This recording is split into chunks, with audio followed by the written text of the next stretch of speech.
Assalamualaikum warahmatullahi wabarakatuh. Perkenalkan, nama saya Ahmad Arifai dari Prodi Kewirausahaan. Di sini saya akan memaparkan materi tentang entrepreneurial mindset. Yang pertama itu the basic concept of the entrepreneurship mindset. Pola pikir adalah cara memandang terhadap sesuatu yang tertangkap oleh indera dan menghasilkan sikap yang terungkap dalam perilaku dan menghasilkan nasib, atau bisa juga diartikan semacam filter diri sendiri untuk menafsirkan apa yang kita lihat dan alami. Pola pikir manusia bisa diubah dari pola pikir yang negatif ke positif, pecundang ke pemenang, dan pekerja menjadi wirausaha. Pola pikir seorang entrepreneur itu adalah pola pikir yang produktif, kreatif, inovatif, karena pola pikir seperti inilah yang dibutuhkan oleh semua entrepreneur untuk menjalankan suatu usaha.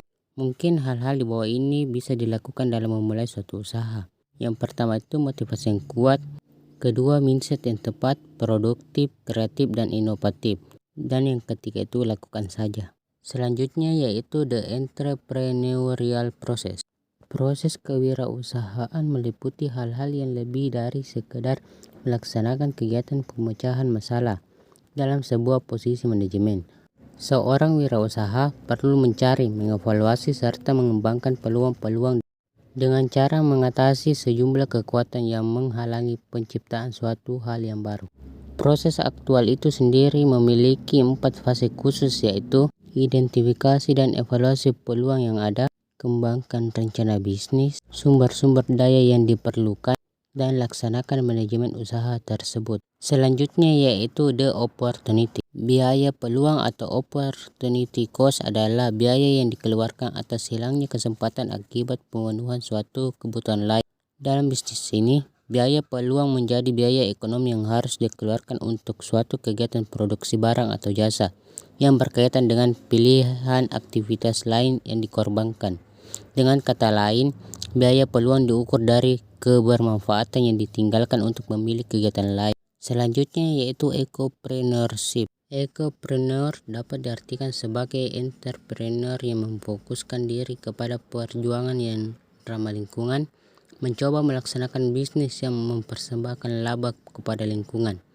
Mereka memproduksi barang-barang yang ramah di lingkungan dan segala acara memproduksi barang tersebut dengan cara yang memperhatikan kelestarian lingkungan. Isu wacana lingkungan ketika ini menjadi perhatian pokok setiap elemen bangsa di seluruh dunia. Isu tersebut sangat sensitif bagi masyarakat, apalagi ketika ini sebagian masyarakat sudah bersedia membeli suatu produk dengan harga yang sedikit lebih mahal, asalkan produk tersebut ramah lingkungan. Selanjutnya yaitu sociopreneurship. Sociopreneur adalah jenis usaha atau bisnis yang bertujuan tidak hanya untuk mengambil keuntungan atau profit semata, namun terdapat juga unsur sosial di dalamnya. Bisnis yang tidak memiliki tujuan untuk menimbun kekayaan bagi diri sendiri, ini mampu berkontribusi menyejahterakan masyarakat.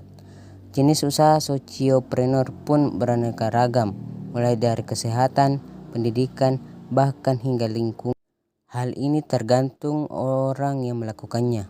Biasanya para sociopreneur akan memulainya dari sesuatu yang paling mereka sukai. Biasanya sociopreneur ini tumbuh dari sebuah komunitas pengusaha yang sudah memiliki omset yang berlebih setiap harinya. Mereka termotivasi untuk menggulirkan sebagian rezekinya untuk melakukan sociopreneur. Contoh usaha sociopreneur. Yang pertama itu usaha kerajinan tangan, bisnis pertanian, bidang kesehatan, usaha model dan retail, dan bidang energi dan lingkungan. Selanjutnya yaitu ecopreneur. Ecopreneurship berasal dari dua kata, yaitu eco dan entrepreneur. Eco diambil dari kata ecological atau ekologi, rumah atau tempat hidup. Jadi ekologi adalah ilmu yang mempelajari tentang hubungan timbal balik antara makhluk hidup dengan lingkungan. Sedangkan preneur berasal dari kata entrepreneurship, yaitu kewirausahaan, yang berasal dari bahasa Prancis, berarti peluang, pencipta, dan pengelola usaha. Sedangkan menurut Skinner, wirausaha merupakan seorang yang mengambil risiko yang diperlukan untuk mengorganisasi dan mengelola suatu bisnis dan menerima imbalan atau balas jasa berupa profit finansial maupun non finansial. Entrepreneur dan entrepreneurship mempunyai arti yang berbeda. Jika entrepreneur adalah setiap orang yang bertindak untuk mengubah kondisi sekarang dan meraih tujuan di masa depan. Selanjutnya yaitu sociopreneurship presentation. Perkembangan entrepreneur sejalan dengan kemajuan teknologi informasi merubah cara pandang manusia terhadap perubahan lingkungan, terutama pada pertumbuhan ekonomi yang tidak jalan dengan kesejahteraan masyarakat. Gap kemiskinan dan kesejahteraan menjadi isu yang belum pernah habis. Banyak orang berusaha melakukan berbagai aktivitas sosial untuk memperkecil kesenjangan. Tindakan sosial yang muncul atas dasar keprihatinan sosial untuk menyelesaikan persoalan kemiskinan, kerusakan lingkungan yang disebabkan dampak bisnis. Selanjutnya yaitu franchising. Franchise adalah sistem pemasaran atau distribusi barang dan jasa, di mana sebuah perusahaan induk memberikan kepada individu atau perusahaan lain yang berskala kecil dan menengah hal istimewa untuk melakukan suatu sistem usaha tertentu dengan cara tertentu, waktu tertentu, dan di satu tempat tertentu. Adapun faktor yang harus diperhatikan sebelum bisnis waralaba itu seperti di atas.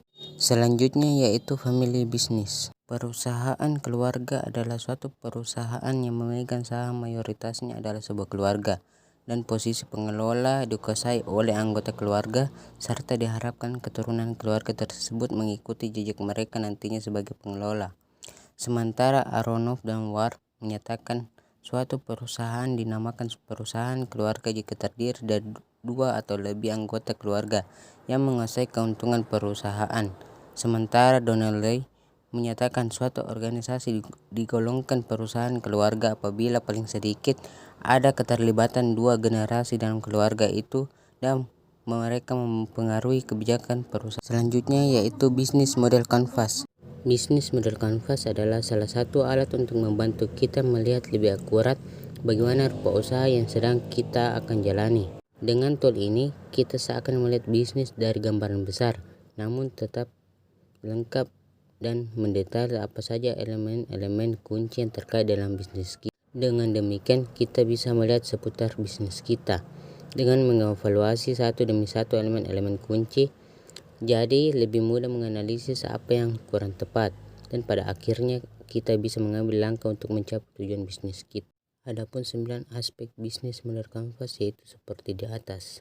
Selanjutnya yaitu franchise presentation. Waralaba atau franchising adalah perlimpahan dari pabrikan atau distributor suatu produk atau jasa yang diberikan kepada agen-agen lokal atau pengecer dengan membayar sejumlah royalti menurut Hasrip Peters.